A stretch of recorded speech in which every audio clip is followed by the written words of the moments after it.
Well, good morning and Merry Christmas, Happy Hanukkah, and Happy Kwanzaa to all of our viewers.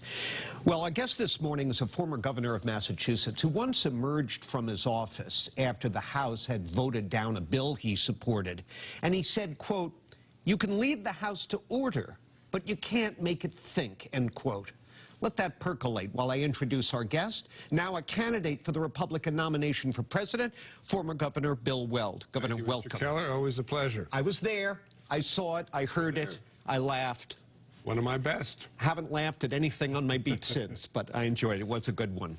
So, Governor, will the impeachment of President Trump by the House hurt his re-election chances, help them, or be soon forgotten?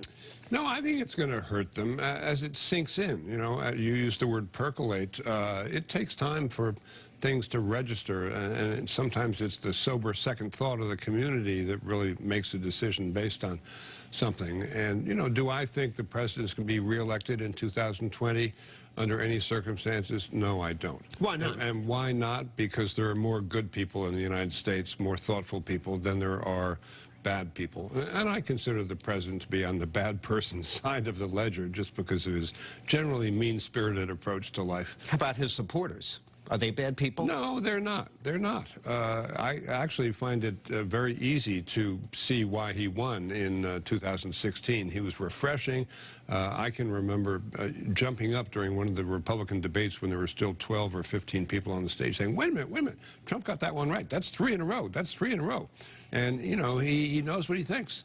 So there was something refreshing there.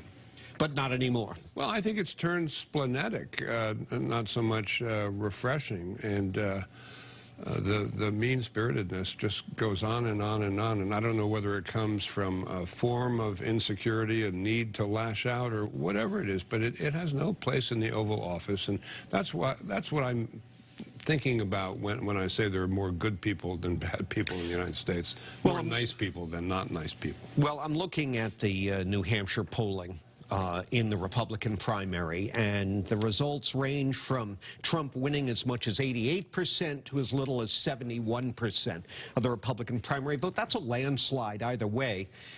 Imagine for a moment that I'm a pro-Trump New Hampshire likely voter in the primary. What can you say to me to change my mind? What's your elevator pitch?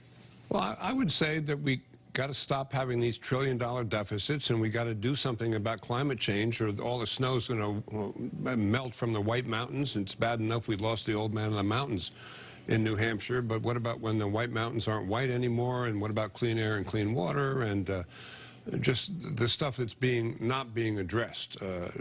One issue that is of some interest up there, believe it or not, is we're going to lose 20% of all of our jobs to artificial intelligence and technical developments in the United States, and there will be replacement jobs, but they'll require more technical skills than the people have now. But you could make it absolutely easy for them to get those skills free at a community college or online, just the displaced workers, and that would address a real emergency. The states could pay for that. It wouldn't even have to be the federal government.